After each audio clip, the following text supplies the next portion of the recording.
but you know this has fallen. Go ahead. Thank you, Chair. You know, Chair, I'd waited for this moment for quite some time. Because when the Speaker was here, it was made to look as though we don't read. We don't know what Article 114 says. But we have put in amendments, and this is one of those amendments that did not require Article 114. So I should have that right to move it at the very least. Now the reason why I can't move it now because it's already been overtaken. But the reason why I was putting this. Honorable Majority Leader, as a point of order, just take a seat for a minute. Just take a seat. We'll come back. Don't worry. Honorable Chair, you know the Honorable Mwenje is right, and nobody has stopped him from moving because the one that we have has been moved and adopted is the amendment by the chair. Yours would only fall if probably it has similarities with the chairs. Therefore, if there is no similarity, if it is different, you then get an opportunity to move yours and convince us. Is that simple? Go ahead, Honorable Mwenje. Thank you, Chair. No, thank you, Chair. The reason why, because I think the way we've done it traditionally, yes, I might be a first-timer, but usually we put all of them together, and then the chairs take precedence. Once we vote on it, the others fall. Now it's very similar, and the reason why I was bringing it up, because my proposal, which I'm hoping the chair would be listening to, I was proposing that this threshold that he has put for shares being repatriated by inserting the words that make 50% of the share capital. What you put, the way it is right now, it has no threshold. It means even 1% of shareholding, which will discourage people from investing in Kenya. Okay. So what I would have thought is that if we would allow and set a threshold, and you know that even under income tax, at times we get to up to 20%. What is standard within our region is 50%. Correct. That is, and even the bilateral agreements we sign with Mauritius and all these other countries. So, honorable members, I think your point, Honorable Mwenje, is made. And yes, and I'd be sorry. The reason we did what we did is that the Honorable Chairperson's amendment was deleting the whole thing. So there was nothing to amend. But for your comfort, after 6 months, you can come back with the same amendment so that you carry it without the chairman interfering with your train of thought. Let's go ahead. You still want to say something on this, Honorable Ichungwah? Thank you. Clause 24. Oh, members, I propose the question that clause 24 be part of the bill because there's no amendment. I now put the question that clause 24 be part of the bill. Will as another opinion say aye? Aye. Will as other opinion say nay? Nay. The ayes have it. New clauses. New clause 22A. So, members, I propose the question that the new clause 22A be part of the bill. The mover to move this for second reading. Honorable Chair, I beg to move that new clause 22A. Oh, wait.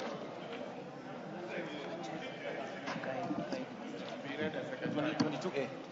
22A. Honorable Chairperson, I beg to move that new clause 22A be now read a second time. Honorable Chair, this amendment is seeking to insert the following new clause immediately after clause 22. 22A, the false schedule to the Income Tax Act is amended by inserting the following new item, a financial institution license under the Microfinance Act. Honorable Speaker, Honorable Chair, when you check the fourth schedule of the Income Tax Act, it provides for institutions where once you take, say, for example, a mortgage, Honorable Speaker, you get a mortgage relief. But however, this exemption is usually given to banks, to commercial banks, but microfinance institutions were missing from this list. So therefore, by inserting Microfinance Act as a financial institution recognized under fourth schedule, that improves the treatment they get to be the same as other financial institutions. Thank you so much. Can I propose the question first? I propose the question, members, that the new clause 22A be now read a second time. The Honorable Ruto, then the Honorable Majority Leader. Thank you, Chair. Even as we look at this particular proposal of including the microfinance, there is also a need to evaluate mortgage provided by organized schemes like Parliamentary Service Commission, where they provide mortgage to members here or to staff while they are repaying interest, it is not captured as part of the benefit as it is treated in the public sector or in the banking sector. So something again that we need to look at it. Thank you. Thank you. Majority Leader. Chair, first I support this amendment. It's a very important amendment, and I want to agree with CPA Ruto, because even for members of parliament, your mortgage scheme is not necessarily from a bank. It is an organized scheme, and therefore you ought to benefit. And I know in this amendment there was a proposal to extend the same reliefs to staff of the Central Bank of Kenya. But following a meeting we had with the chair and the KRA and the National Treasury yesterday and the day before, we will be bringing back that proposal so that it incorporates even schemes like that of the Parliamentary Service Commission, the Judicial Service Commission, and other Kenyans who have schemes that are outside of the financial institutions. But Honorable Speaker, again, the Honorable Junet told us that part of what the National Treasury did in this year's finance bill is to extend certain benefits to ordinary Kenyans. This amendment is extending mortgage relief benefits to ordinary Kenyans. Therefore, by voting for this, yes, you are extending mortgage relief to Kenyans who pay taxes, then they get a relief from their mortgage. So even as you vote no, be aware that your no vote, you are saying don't extend that relief to ordinary Kenyans. And therefore, vote yes. No one has voted no yet, so don't worry. The Honorable Wandeto. No, this is second reading, so I'll allow at least 2 more members to say something.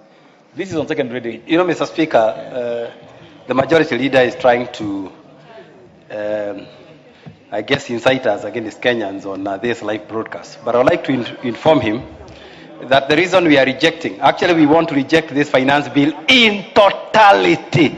Clause by clause, it should be withdrawn, none should go through, and that's why we are going to be voting no for every clause. Because, like I said before, it's a bad bill, they published it, when they realize the heat, now they are busy cleaning it up, we will and listen, Kenyans can see the attempt to clean up.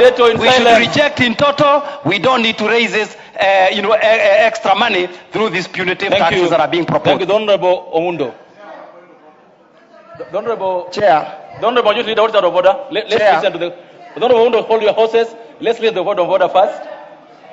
The word of order from the Chair, as much as it's not Oundo, it's Honorable Wandeto, he's saying I'm trying to incite Kenyans. You know, I would never want to incite Kenyans at all for whatever reason. But I like to inform Kenyans so that even as we make decisions, because we are making decisions that are in the best interest of Kenyans. And you vote. Honorable Speaker, if you can protect me from this kind of immaturity I'm from the member for we will listen to the Honorable Majority Leader in silence. Then you will have your chance. The Honorable Wandeto, who is a very well-schooled person, said that I'm inciting Kenyans. Whereas all I was seeking to do is to inform Kenyans that it is, and it is okay, by the way, to reject this finance bill in its totality. But in the totality of that rejection, it is also important for us to inform Kenyans that there are certain tax reliefs that we are giving to them. Therefore, Honorable Wandeto, I have no business inciting you or inciting Kenyans against you. I want you to tell the people of Mukurweini, of Tetu, where the ones you represent, those who are tea farmers and coffee farmers, who have no privilege like myself and yourself to be able to access mortgages from big commercial banks like we do. They walk to their microfinance institution in Tetu or in Nyeri town, they access a mortgage facility there. I get a relief on my mortgage, you get a relief. You do not want the villager in your village to get a relief. Why would you be that unfair to your people? Why? Thank you. Why would you be that unfair? Thank you. Why? Thank you. Why, Wandeto? That's okay. I think order. I think all of us are entitled to our views, and there's nothing to be ashamed of our views. Honorable Oundo, go ahead. Chair, as much as this amendment is laudable, I need to ask the chair to expand it beyond what we have been provided here, probably in due time, to include circles and any other schemes that can be registered. But Honorable Speaker, this element of tokenism, and then you say you are doing a favors to Kenyans, this is undermining the intelligence of people of Kenya. This tokenism, I mean, if we had not taxed them so highly, housing, they would not even be bothered by this tokenism that we are providing here. Honorable Kaguchia. Thank you, Honorable Speaker. You know, Honorable Honorable members, Speaker, what I realize is that... Honorable members, I'm allowing this debate, not point of orders, but this debate because we are on second reading. So I would like to hear a debate, no point of orders anymore. Go ahead, Honorable Kaguchia. Thank you, Honorable Speaker. What I have noticed and is what we have realized, there is a bit of lies and misleading information from this.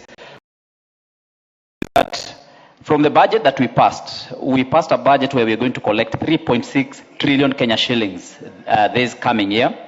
And the much we have collected this year is about 2.6 trillion. Honorable Speaker, we are projecting to collect a revenue of an extra 1 trillion Kenya shillings, but majority leader is here convincing Kenyans that we are not raising any funds through this finance bill. Honorable Speaker, that is misleading, and Kenyans need to know. Order. Honorable Kaguchia. We are talking about the new clause 22A. I would like to listen to you on that clause, please. Yeah, Honorable Speaker. It's called relevance. Thank you, Honorable Speaker. Yeah. What I'm trying to say is that the assertion that this finance bill, including the clause in question, is relieving Kenyans from taxes is untrue. Kenyans are going to be subjected to a tax to raise revenue up to 1 trillion Kenya shillings in the coming one. Thank you. Honorable Wandeto Leader. Chair, the problem we are having here is that there is a mentality and belief that the finance bill is supposed to raise taxes only. Taxes only. It can also reduce. Chair, facts are facts, and facts are stubborn. Majority of our people in this country bank with microfinancing. And if they are given mortgage reliefs for those who are borrowing from microfinances, and you are here opposing it, with the mentality that a finance bill should only raise taxes, it should not reduce, then you're in the wrong place. Thank you. You're in the wrong place. Thank you. Honorable Muchomba. Honorable Muchomba. I've given you the mic, so just be patient, you're going to get it.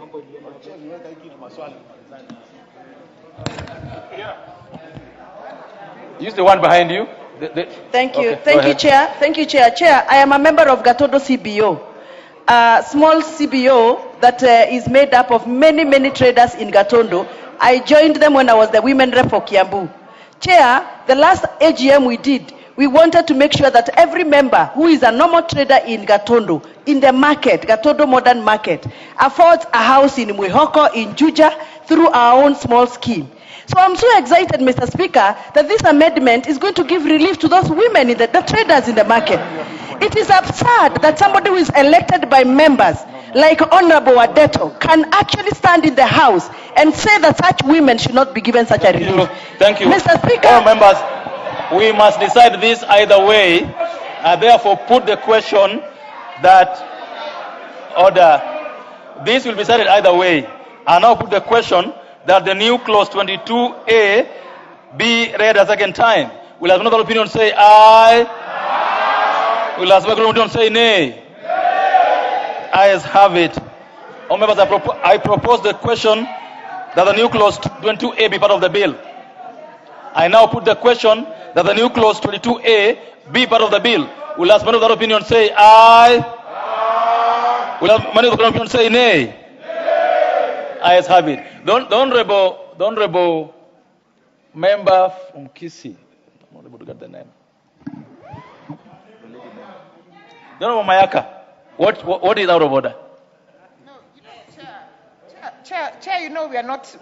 Our voices are not as loud as our male colleagues. You got the mic now, so go ahead with your point. So, Chair, I just wanted to add my voice to this particular clause because it's very important.